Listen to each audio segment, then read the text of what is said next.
আমার বয়স ৩০, শিক্ষিত, দেখতে প্রথম শ্রেণীর সুন্দরী বলা যায়। বর্তমানে ১ বছর বয়সী একটা কন্যা সন্তানের মা। আলহামদুলিল্লাহ। জব করছে একটা স্বনামধন্য কর্পোরেট অফিসে ৬ বছর যাবত। ৪ বছর সম্পর্কের পর বিয়ে হয় আমার। আমার পরিবার রাজি ছিল না এক প্রকার আমার মুখের দিকে তাকিয়ে, আর ছেলের প্রতিশ্রুতি দেখে রাজি হয় বাবা মা। রাজি না হওয়ার কারণ ছিল ছেলের বাড়ি গ্রামে, ঘরবাড়ি দেখতে ভালো না, আর আর্থিক অবস্থাও ভালো না। তারা গ্রামে চাষবাস করে খায়, আর আমার বাবা সরকারি চাকরিজীবী ছিলেন, এখন অবসরপ্রাপ্ত। সমস্যা হলো তাদের সাথে আমাদের মন মানসিকতা আকাশ পাতাল তফাৎ। তারা ছোটখাটো বিষয়কে অনেক বড় করে দেখে, যেটা আসলে কোনো দোষের মধ্যেই পড়ে না। যাই হোক, ভাবলাম স্বামী ঠিক থাকলে সব ঠিক। যেহেতু গ্রামে গিয়ে ৫ থেকে ৬ দিন বেড়াবো মাত্র, কিন্তু না, বিয়ের পরে স্বামীর আসল চেহারা দেখতে পাই। নতুন বিবাহিত অবস্থায় রাগ করলে আমার স্বামী কখনোই আমার রাগ ভাঙাতো না, কথা বলতো না, ১-১.৫ মাস আলাদা রুমে ঘুমাতো। কিন্তু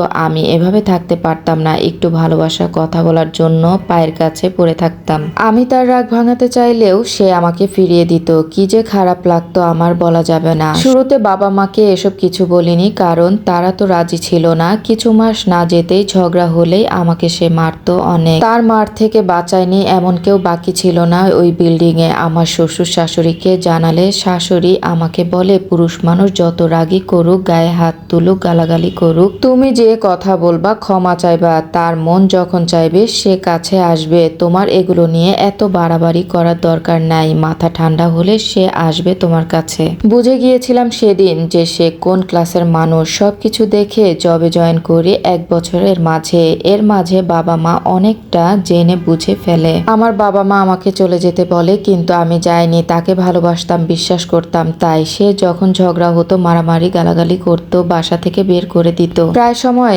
আমি না টিকতে পেরে বাবার বাসায় চলে যেতাম। অনেক মাস চলে গেলেও সে আমাকে নিতে আসতো না, যোগাযোগ পর্যন্ত করতো না। না থাকতে পেরে আমি চলে আসতাম ২-৩ মাস হয়ে যাওয়ার পর। তখন ঠিক হতো সবকিছু। মাস ২-১ ভালো থাকতো, আবার সেই আগের মতো করতো।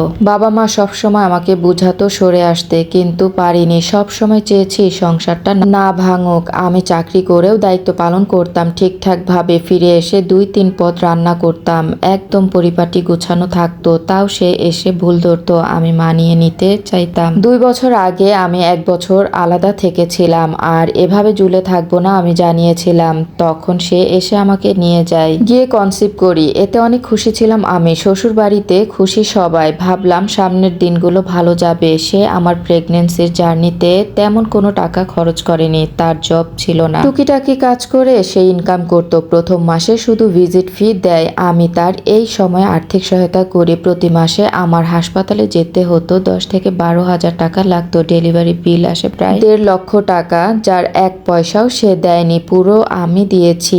এই ১ বছরে প্রেগনেন্সিতে আমার খরচ হয় ৩ লাখের মতো। যেহেতু ভালো একজন ডাক্তারের কাছে ছিলাম, তাতে আমার কোনো আপত্তি নেই। বাচ্চার জন্য খরচ করতে পারাও একটা নিয়ামত। আমার স্বামী এর কোনো কৃতজ্ঞতা প্রকাশ করেনি। উল্টো আমি এই আর্থিক সহায়তার কথা বলতে গেলে সে বলে এটা সংসারের পিছে বা তার পিছে কোনো উপকার হয়নি, আমি নাকি নিজের চিকিৎসার জন্য এই টাকা পয়সা খরচ করেছি।